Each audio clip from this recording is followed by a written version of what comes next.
can at least join us. Hmm. So good evening, good afternoon, and good morning. Chapter 5. Chapter 5, let's get to work.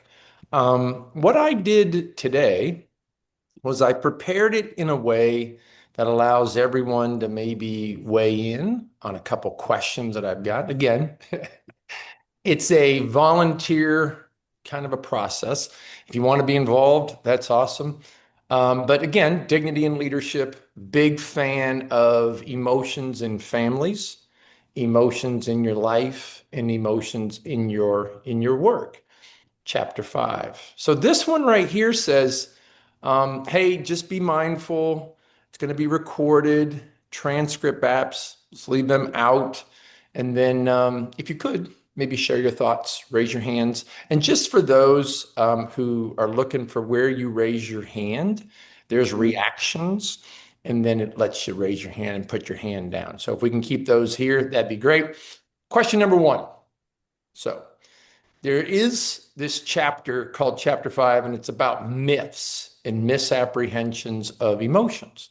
And since we do have some people from all over the world on this call, it would be interesting to maybe hear a couple of minutes on what did you learn growing up about emotions?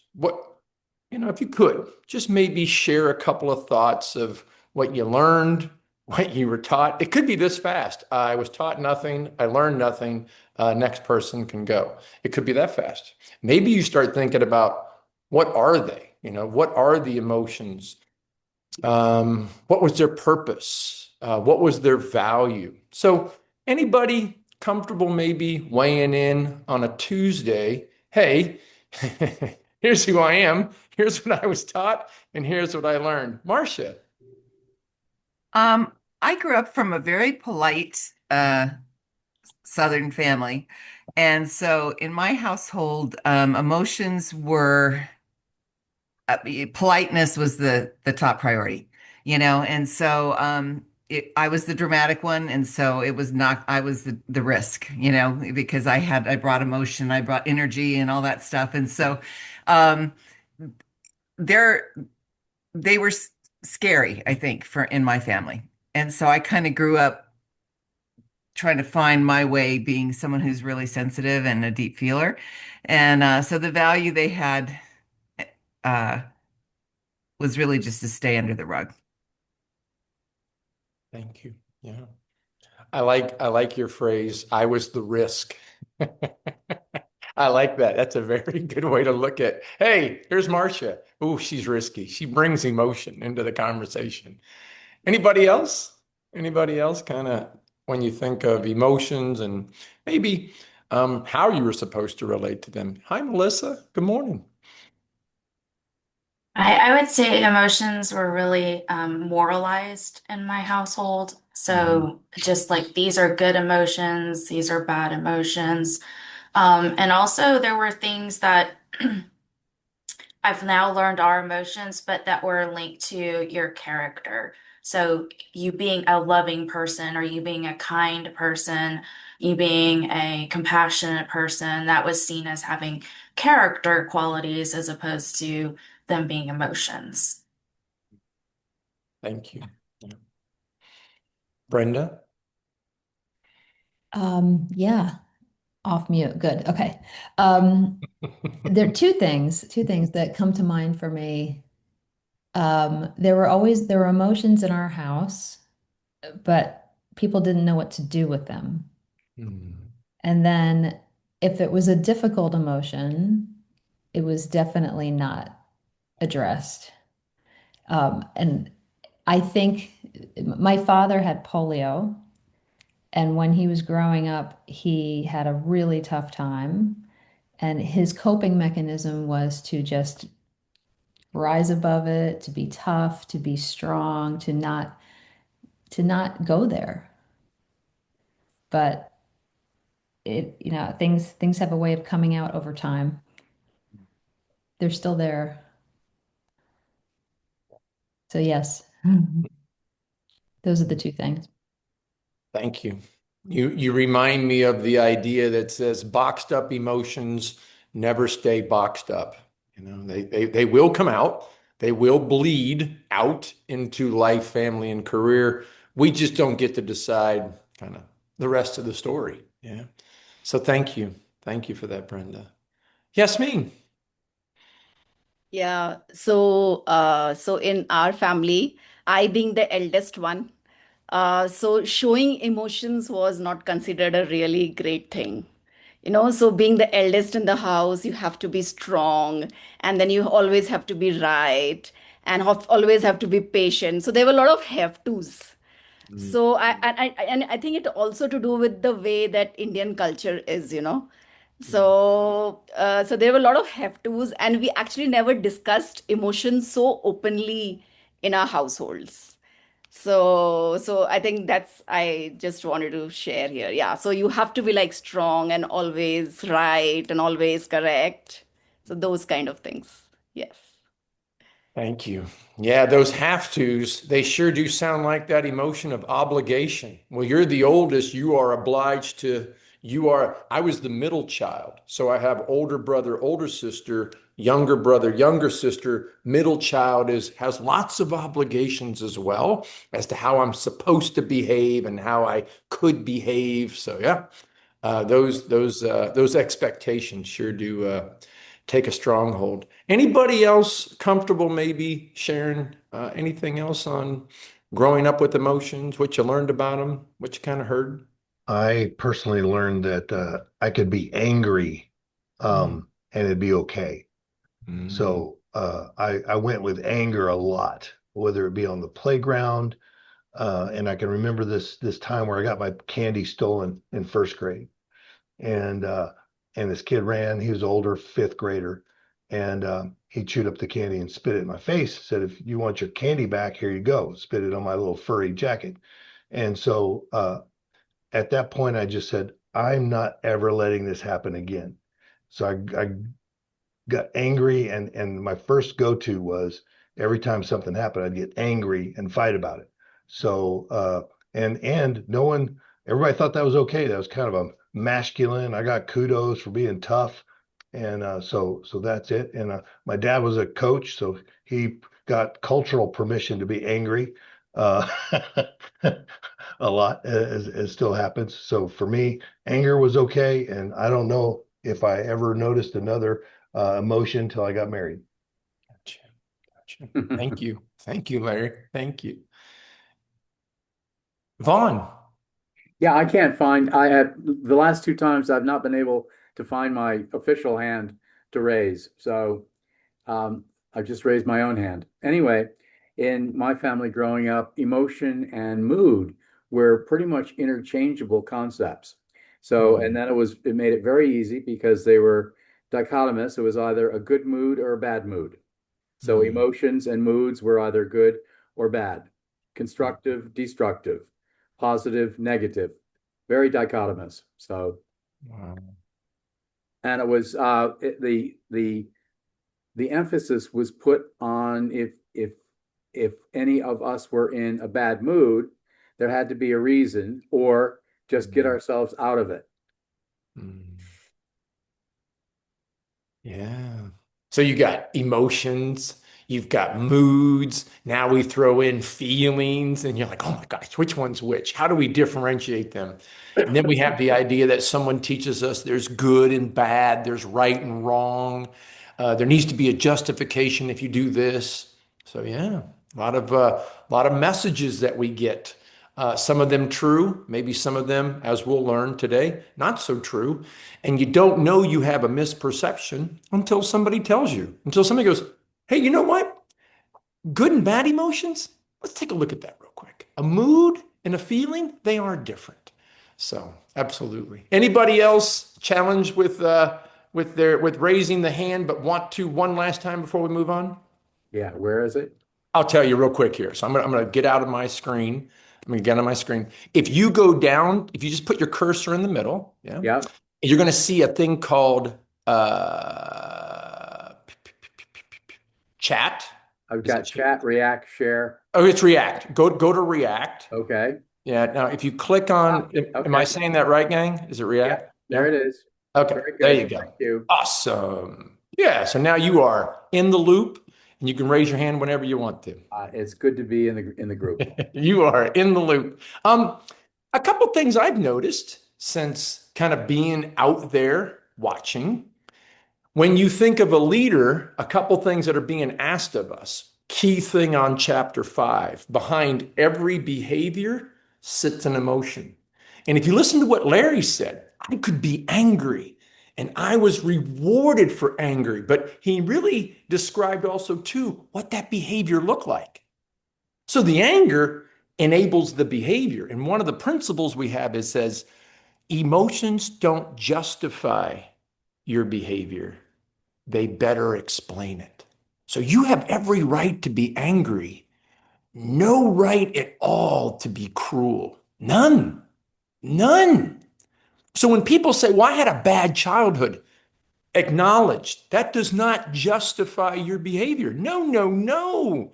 It just better explains it. So one of the things I notice is as a leader, you're being asked to care for your team internally. In order for you to care about somebody, partner, spouse, loved one, child, neighbor, friend, employee, employer, the emotion of empathy better enables that behavior of caring. We're being asked to be servant leaders. Serving is part of leadership. Followership is part of leadership. But the emotion of compassion. Now, on this call, I'm not going to ask if everybody knows the nuances between empathy and compassion. One of the key factors of compassion is it has boundaries. And it's asking Marcel, you don't have to fix Larry. Just be with Larry in his anger. Just be with him. Just sit with him. And you don't have to fix it. And you don't have to absorb his behaviors either or his emotions. You're just present. You're supposed to be coaching your people. We're supposed to be taking interest in them, not just on the personal, but also too on the professional. Hey, what are your goals while you're here? What are some of the challenges you're experiencing? What do you think we need to do together if we were to sit down 90 days from now for us to be happy with your progress? The emotion of curiosity kicks in and allows that interest to take hold. Do I overdo curiosity at cocktail parties? I do. Have I overdone it with my older brother and my little brother, asking them lots of questions that irritate them and annoy them? Yes, I have. I've actually had to dial back my curiosity and let them be. Marcel, let them be. If they want to ask you a question, great. But you don't have to pound them just to make them interesting to you. You know, I love this behavior, the behavior of collaboration, and we all know this. This right here, collaboration, never hit the business world until 1997 when J.D. Powers came out with a newspaper article and it said, if you don't collaborate with your customers, somebody else will. In the 70s, it was competitive. In the 80s and 90s, it was cooperative. And in 2000 and beyond, we're being asked to collaborate. That means that there's a competitive, cooperative, and collaborative, and trust is at every level. And we talked about it last week. At the competitive level, trust is low. At the cooperative level, trust is moderate.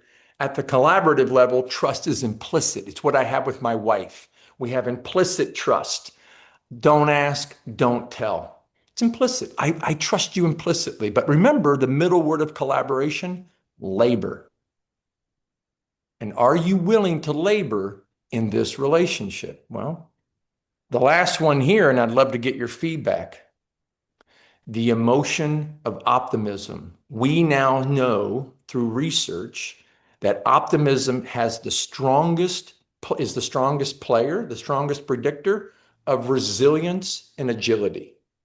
It's the number one predictor of more natural resilience and agility. Resilience, being able to bounce back, agility side to side. Working with people that you don't trust, working with people that you do trust. Being diplomatic, being direct. Can you be both? That's agility. So before I go any further, Any thoughts and comments on behavior, the behavior of caring, serving? Interest can be the same thing as coaching, collaborating, and being resilient in your organization, in your role, in your responsibility.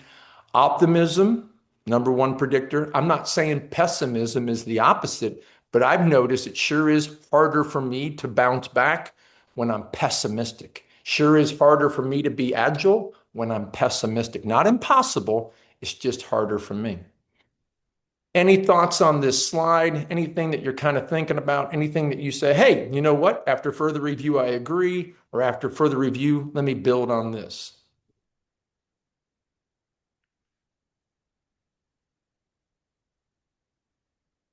Okay. Let's go to the next one. Oh, go ahead. Yes, Vaughn. Hi. Yeah, I was curious about the relationship of optimism and hope. Well, optimism, they would say, just out of curiosity, what would you think? What do you think would be kind of the similar to and the different from? Well, I think there's not necessarily a causal relationship there, but that general living in an emotion of optimism and gratitude, it behooves, it just sort of represents resilience and anticipation of a future that is better, is something will come in a way that's more positive. The hope when there's no direct belief or indication that things are going to get better. Mm. I like your definitions.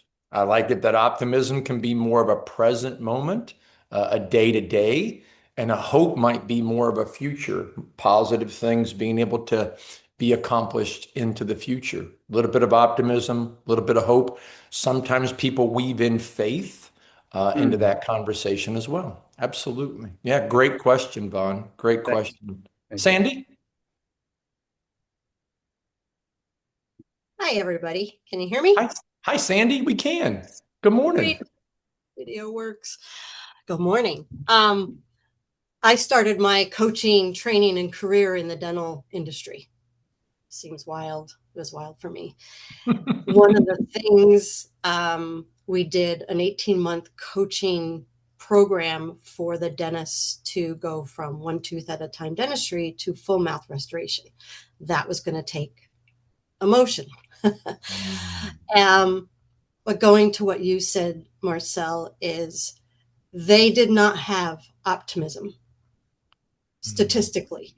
And the reason that Dr. Blatchford chose to create this program is because he was seeing that statistically within 6 years, when a dentist would sell their practice, they would die.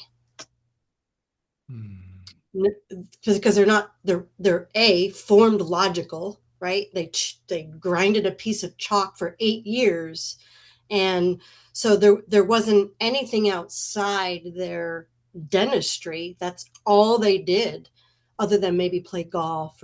So it was quite a transformational experience to see the dentists who would come into the program new, and the dentists who had been maybe 6 to 8 months in, of the optimism, yet it also flowed to their team. So that collaboration, that trust was an incredible change. And to see dentists who were like, could barely look you in the eye, to go, hey, and a smile, and their team was just something you had to see and experience to really see that value. So, but yeah, optimism is one of the most important, I feel, emotions when we can regulate it. Like you said, Marcel, you can go from, whether you're dismay or dread to, well, how could I look at this in an optimistic way? Wow. Thank you. Love it. Love it. Joe? I just want to build on point that Juan had brought to this conversation, What do we think about hope? And I exactly had the same thought in my mind when this bullet number 5 showed up on the screen: emotion of optimism, behavior of resilience.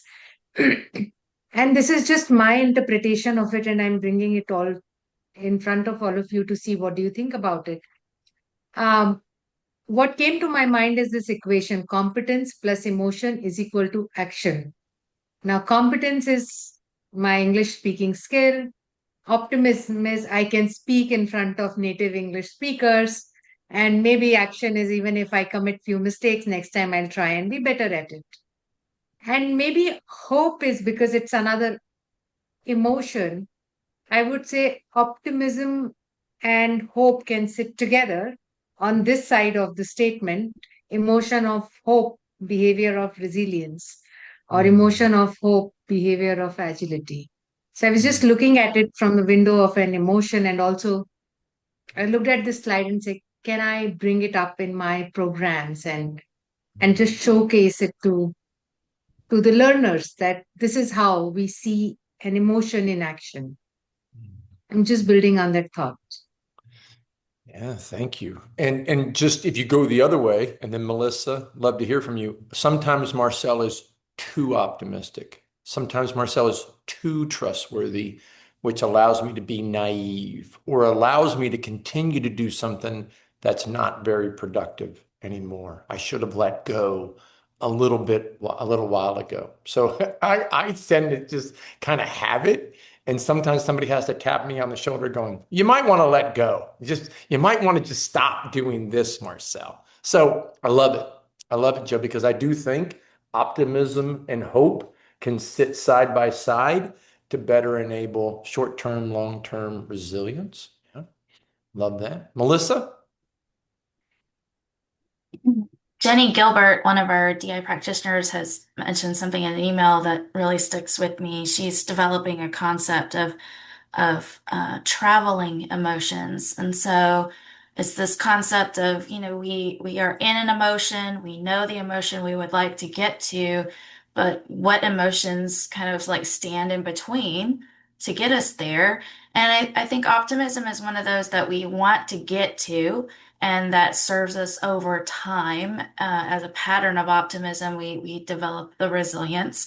But how to get there, and it strikes me that sometimes to dial up our optimism, we have to dial up emotions like trust, or sometimes denial, even, or hope. Hope might be one of those traveling emotions that we dial up in order to get to our desired emotion of optimism. So I'm not sure, if it all stands up like as with Joe. I'm kind of presenting it to the forum of thought, but it's definitely something. I think Jenny might be onto something with that. I love it. Traveling emotions. Love it. Thank you. Ken, that's a good looking haircut. That's a really good looking haircut, I got to tell you. God, you were the third person today to say, Ken, nice haircut.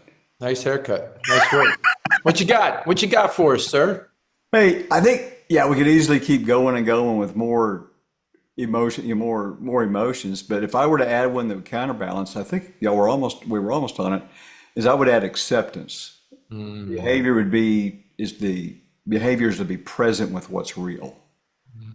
So if we can be optimistic and have hope, but still say, no, really, this is the thorn on my side, or this is, in a lot of coaching, acceptance yields to gratitude as well. So, but it's just to be with what's real. I think when the boss can say, well, this sucks, here's what we're going to do now, and I can turn on the optimism, but it seems to ground the optimism and hope. Thank you. Thank you. If you look at what we talked about in the book on chapter 5, these would be probably the top 9 misperceptions or myths about emotions that we hear out in the field.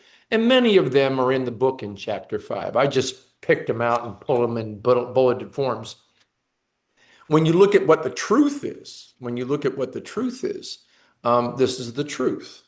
There's a myth, there's a truth. And so you will hear somebody describe them in their story. They said, you know what? Emotions, we don't even talk about those things. And yet we hear people today say, I'm sorry, I'm getting emotional, which tells each one of us we haven't normalized emotions yet. That's what it tells me, at least. You got to be able to control them. And what we've all learned at Dignity Inc. is controlling emotions is hard and navigating them is hard. Sometimes we got to be able to be what? Pick our hard.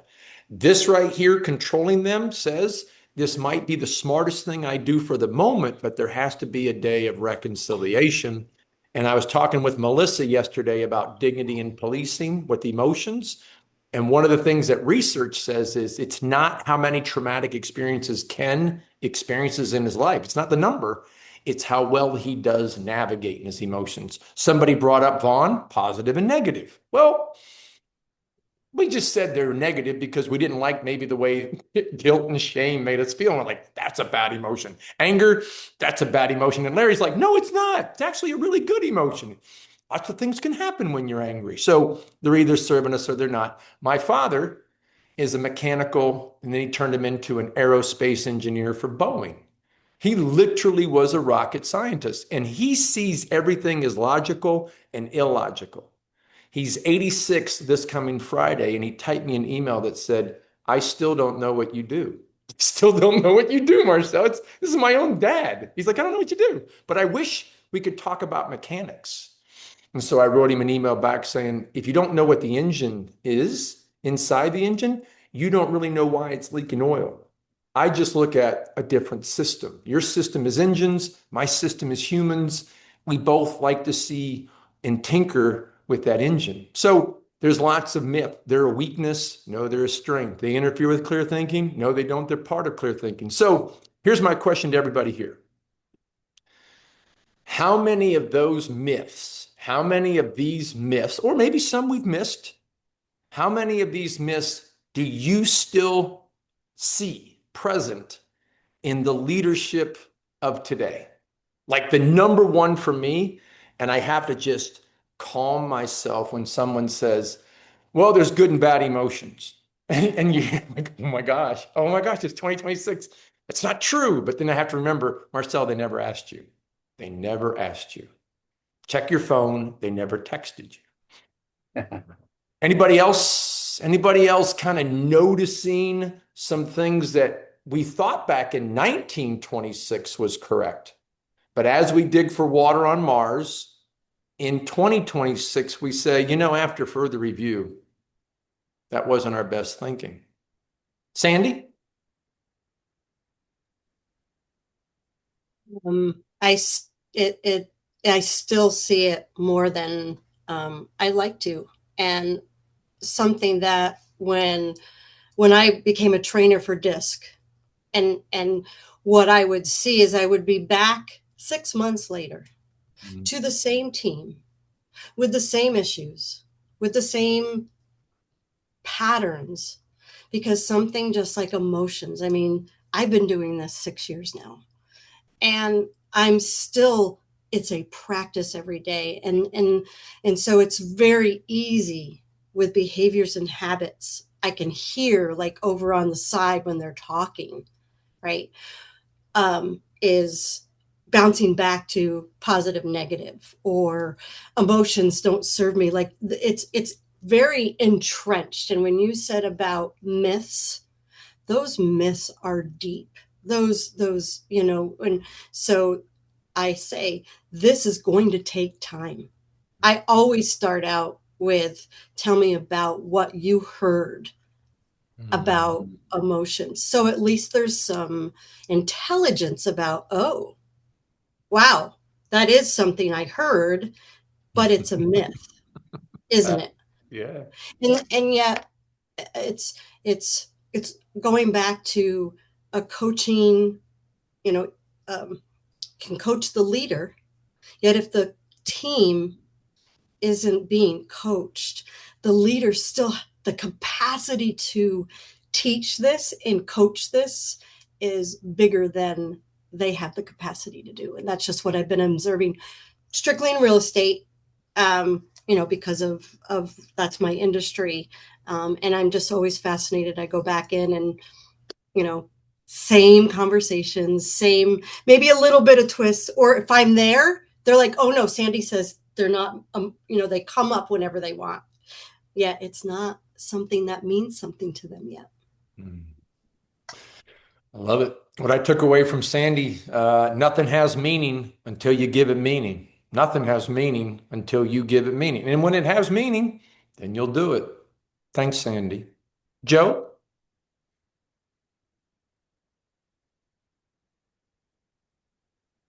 Oh, you're on mute, Joe. Yeah, Thank you. Got sorry to about hear that. this I brilliancy. conduct, I facilitate a lot of leadership dialogues, and I'm also a leadership coach.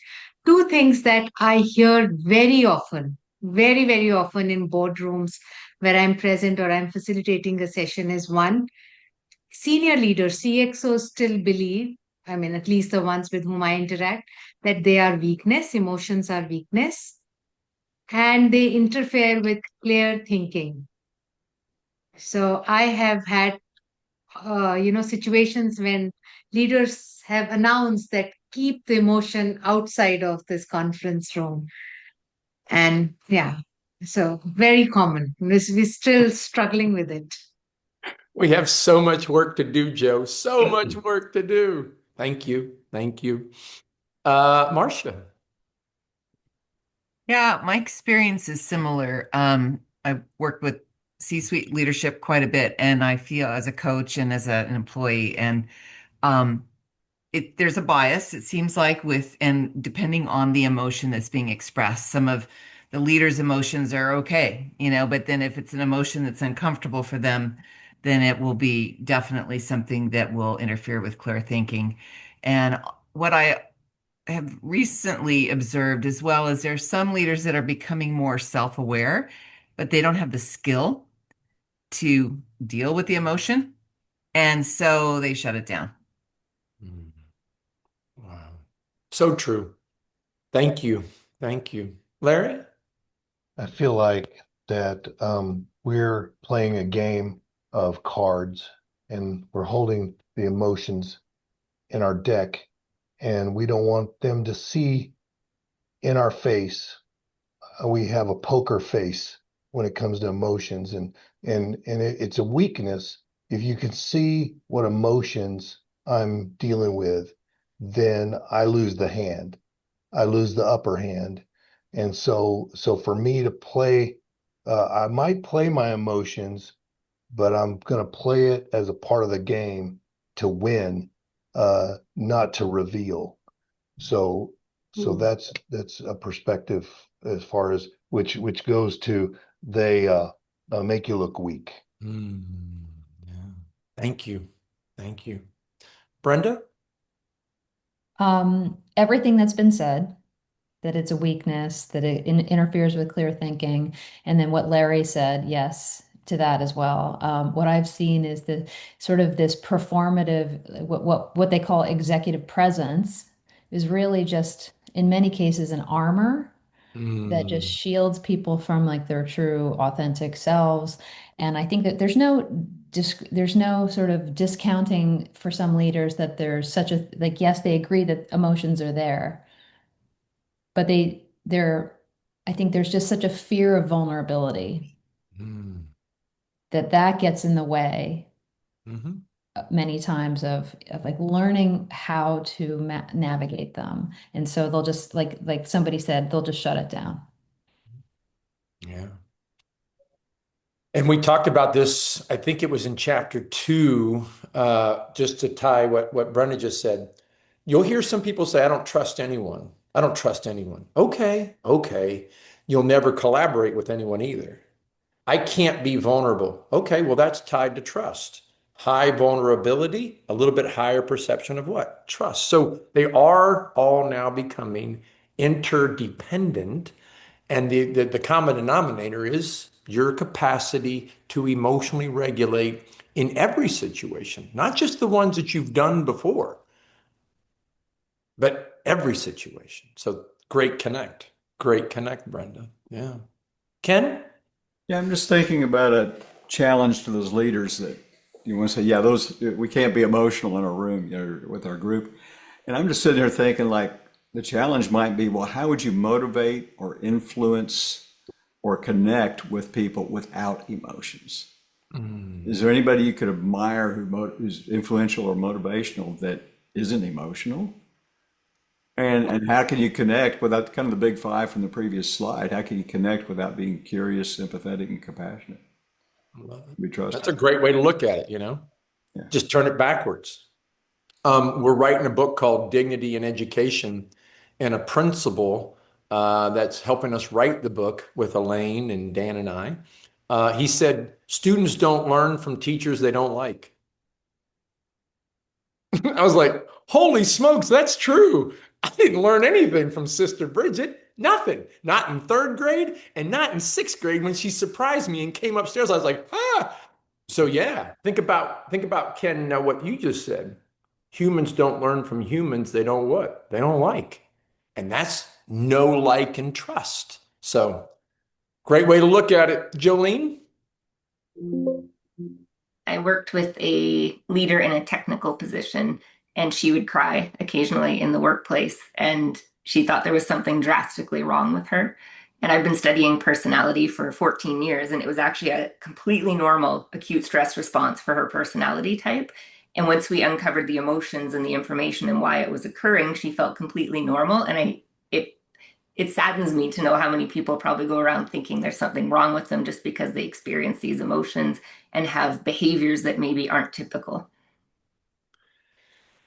And then they say, I went to the doctor and I was diagnosed with anxiety, so I took anxiety medicine. And after 10 years, I realized I was misdiagnosed and I've been taking this medicine that doesn't help me at all. It was actually just a healthy form of apprehension. So we can actually be hurting people if we ourselves, as the doctors, as the human in charge, don't know the difference. Johan? Good evening, good afternoon, everyone. So, Hello. hello. A couple of just takeaways here. I'm thinking about baseline emotion and what is our baseline emotion throughout the day. Nothing else is going on. This is how we're entering the room, exiting the room. What's that baseline emotion? And that also, I think, is the degree to which I've done any shadow work. That's also my capacity to love, grow, gratitude, etc. I like what I'm hearing about capacity because it's knowing that battery, I need to go with this, shrink it, or expand it. And I think it's kind of funny when people say, oh, I'm going to hide my emotions. Dude, just read the energy of the room. You can't hide your emotions. They're gonna leak. You're gonna find them. And there's always somebody in the room who can read them. That intuition's got to be spot on. So if you're hiding an emotion, then I look at it as a signal that I need to go look at something. If I'm trying to like, oh, I don't want to look at that, da, da, da. Well, I need to go look at that's a giant big flag that says go here, go look at it. Otherwise, it's just gonna, eat you up, chew you up. So go look at it. But awesome. Thank you so much. This is really brilliant. Thank you. You're welcome. Thanks, Johan. Let's continue on the mission. Let's continue on the mission. One of the key things that I want to reinforce today is this right here. I want to let that wash over everybody on this call. Just let it wash over you. So the next time we say out loud, you need to control your emotions, that's on me. Once I teach somebody there's good and bad emotions, that's a myth. That's on me. Now I'm actually permeating these myths. I was never born with the idea of every time I go into a meeting, I should leave my emotions at the door. I was never born with that. I was taught that. And it's absolutely untrue. So how do I unlearn? How do I relearn some of these truths? It goes back to what Sandy said, successive approximation. It takes time. Neurons that fire together, wire together. Now I'm going to have to unwire and I'm going to have to rewire into a different way of what? Seeing it, feeling it, and talking about it. So we have to give people a wide hallway once we teach them because they're going to struggle. They may even say it again and again. That's okay. Call them in. Hey, come here. Come here. I heard, and you and I both know that's probably not true today. Call them in. Don't call them out. I learned this from my sister-in-law who teaches geometry. And she hears kids coming into her geometry high school class and they're like, my parents said geometry was hard. It's going to be hard. And she's like, no, no, no, no. Geometry, that's not a myth. I mean, that's not genetic. It may have been hard for your parents, but it doesn't have to be hard for you. And when I heard her say that, I thought about myths and emotions, and they're not what? They're not genetic. My parents didn't know better, but now that I know better, I can do better with what? My children. Yeah. So these myths can now start to be better explained, more correct. Yeah. So let's go here. Next question for the team. Next question for the team. Please think about the last difficult interaction you had. What behavior did you see? What emotion did you think was underneath it? And if you had known that emotion in the moment, how would you have responded differently? Yeah. And then the other idea is, how often do we solve behavior when we never understand the emotion? This came from going to schools and seeing the long list that will get Johan and Marcel sent to the principal's office of behaviors. And then we go to the principal's office and they go, hey, don't do that anymore. And we're like, okay, that sounds great. And then we go back and we what? Do it again. No one really ever said behavior, here's the emotion tied to it. This might be helping you behave like a knucklehead. These motions might enable you not to behave this way ever again. Anybody maybe comfortable talking through last difficult interaction? Don't need to know the whole genesis or the history of it, but what was the behavior and maybe what was the emotion? Sandy. Well, maybe you can help me out with this, everyone. Yesterday, I called Scott and I said, I used your gift card accidentally on Amazon. And he goes, well, that's disappointing. And I reacted. I said, was that necessary to say that? And I instantly just got irritated with his words. And I said, well, why would you say that to me?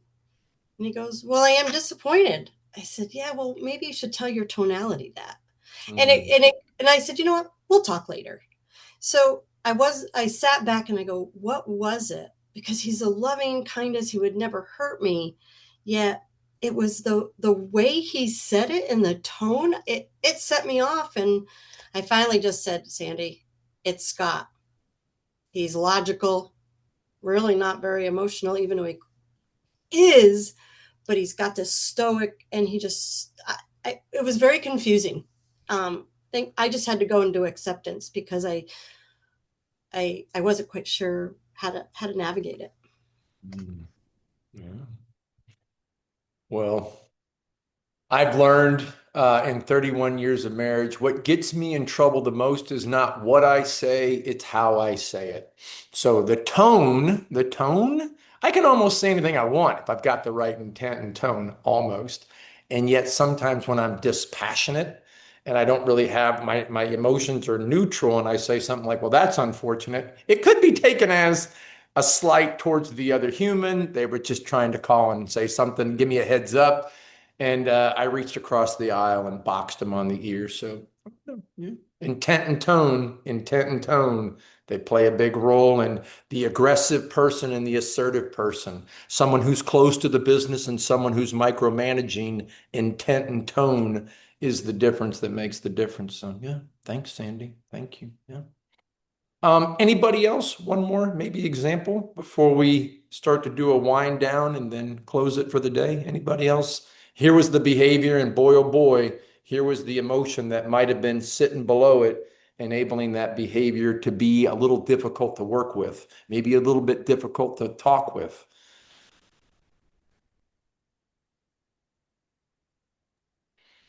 Okay, let's continue on. Let's continue on. Yeah. So another thing too is I think about this all the time. What emotion do I avoid the most? Man, oh man, oh man. What emotion do I judge people most quickly? Cynicism. I'm very cynical about what? Cynical people. It's pretty crazy. You spot it, you got it. What emotion do you think creates the least effective leader? Yeah. To me today, stubbornness. They can't even see the other side. They won't see the other side. They won't see it a different way. What emotion do you wish you understood better? So these are a couple of questions that maybe we take away, or maybe we start to ask others as we sit at the dinner table. Any takers on these one? I don't think there's any more. Yeah, I didn't think there was. Yeah. Any takers on this one? Hey, Ken. Yeah, gulp. I think behind each of the four bullets is really kind of an exploration into fear. Mm, So if I avoid most, I must be afraid of something. mm, And what do I judge most quickly in others? Maybe it's just something I see, or yeah, it might be something I want to protect about me. Which mm. emotion do I think creates the least effective leader? I would say someone spoke to, they can't name the truth. They don't want to consider others. It just may be too threatening, which again, kind of fear shows up. So I think there's 10 fear questions to ask here. I love it. I love it. Thank you. Vaughn? Yeah, the the second bullet and the fourth bullet are the same concept for me. Which emotion do you judge most quickly in others? I think it's in part because I'd like to understand it better, and that's the presentation of entitlement. When somebody presents, and very clearly there's all kinds of evidence in their behavior, in their gestures, in all sorts of ways, that there is an element of entitlement there. And it causes me to want to understand more about that feeling or that sense of self that exudes in entitlement. Mm. Yeah, when we were writing the book Dignity in Policing, we learned that dignity was the number one emotion that allowed policing to remain a noble profession, and entitlement was a very big emotion that eroded the nobility of policing. So being able to better understand where entitlement stops and where it can be very hurtful moving forward. Yeah, absolutely. Ken, did you have your hand up a second time because you had something else, or is it just you just like my hands up, that's it. I'm gonna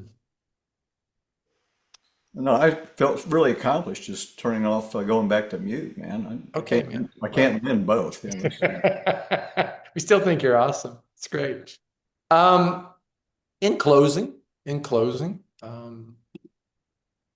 one of the things I'm thinking about is what are you taking away from today that you can see yourself applying in life, family, and career? Yeah. And then the second thing I'm interested in is based on chapter 5.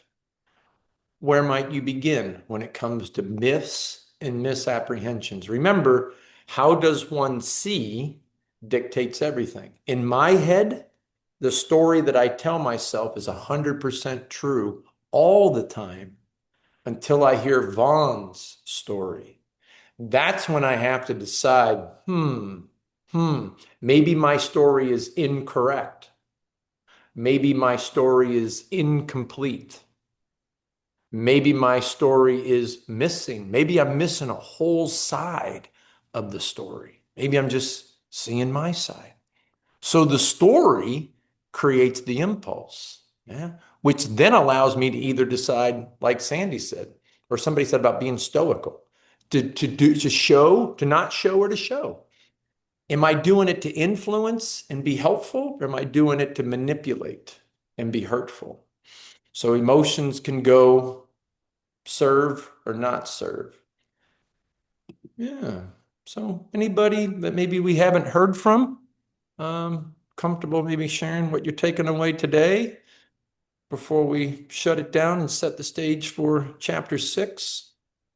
Anything helpful sit in heart and head? Joe? One thing that I'm taking away is that last slide that you have shared, that perspective one, what emotions do you avoid most? I think I would really like to sit with that slide and do some bit of reflection. Um, I think it is also a great slide that one can take to ERDA debrief, right? Because it will throw up a lot of, uh, you know, I mean, information for the client. So that's another note that I was making. We can really do it. And last thing is that uh, to to work on that reflection, I'll use emoticons. I love it. I love it. I love it. Great. Thank you, Joe. Yes, me. Yeah, so I think the biggest takeaway for me is that, 3 months back, while I was not in this forum, even I used to think that, there are some emotions which are positive and some emotions which are negative. So, but then with this forum and with Jyotsna and with everybody, I think that thing is changing for me. Mm. So whenever I have to judge now, I take a pause before judging. So that's a change which I am feeling. Wonderful. Wonderful. In time, through time, over time. That's what allows us to evolve in what we think and what we say and kind of what we demonstrate in our behaviors. Yeah, I love it. Yes. Elaine, anything from your perspective? Love to hear from you. Okay. Wisconsin, come in over. Um, well, it reminds me of every day our emotions, every day. But I don't always look at it that way. I just carry on and do my normal. But so it's really good to sit and read this and be with my people. And yeah, that it. Love it. Well, thank So you. yeah, and I guess the word optimism comes to mind too, and the tone of how we express ourselves makes a big difference. Yeah, Yeah, thank you for today. thank you. Oh my gosh. Happy you're here. Larry? I'm really committing to discover what I'm feeling because I already said I've had one emotion that was permissible. So the multicolored aspects of emotion, and I'm starting to stew or maybe crock pot and wonder something's happening and the other day I just announced, I'd had a thing that was in my craw, and it's kind of like you're stirring a stew, and you kind of smell it, and you're like, might be a little bit of cinnamon in there, it might be some nutmeg or whatever, and then I finally came up with, it might be this. No, it's not. I was like, this is it. That's what I'm feeling, and just to be able to uh, know that I have bias, anti-emotion bias, and emotion avoidant behavior to go, it's in there. I mean, it's in there.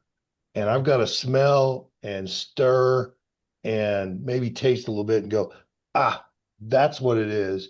And it's really revelatory. So to me, the what I took is it's worth the work Mm, to mine into your emotions mm. uh, to uh, to get it and do something about it. So Love it. What I took away that Larry said was, he said, you know what? It's not that it's not going to be hard. It is going to be worthwhile. It's hard and it's worthwhile. Worthwhile in life, worthwhile in family, and worthwhile in career. Remember, you have a choice and we can either acknowledge or not. And so, absolutely. Yeah. Thanks, Larry. Good connect. Good connect. Brenda?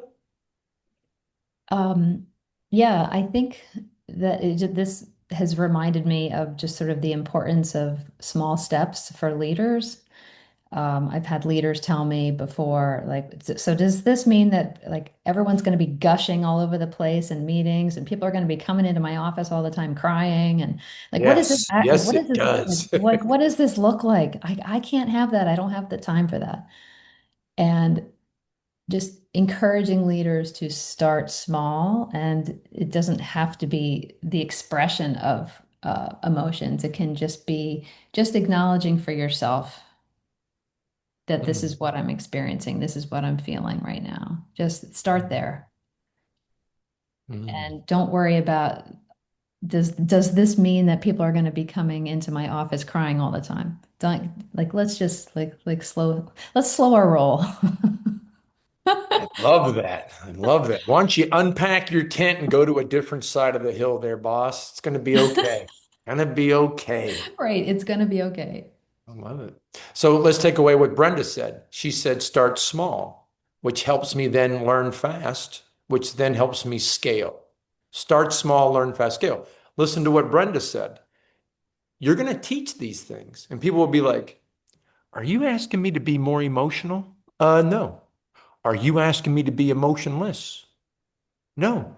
What are you asking me to be? Oh, emotionally regulated. That's what we're being asked of you. Not too emotional, not too stoical, regulated. And these are the things that we can start to at least what? Provide some assurance that as we roll this out, people aren't going to lose their minds. No, they're going to discover something that might give them peace from mind, tranquility, and serenity. Those are emotions needed and necessary on a daily basis. So thank you all. Thank you all for getting out, getting here. Thank you from South Africa. Thank you from India. Thank you from the United States. Thank you from Canada. Thank you, everybody. And Dan's back. He's on a plane. He will be back, as we say in Texas, in the saddle tomorrow. And we will both be joining you next week, chapter 6. So thanks for being here, and we'll see you then. Bye, y'all. I thank you.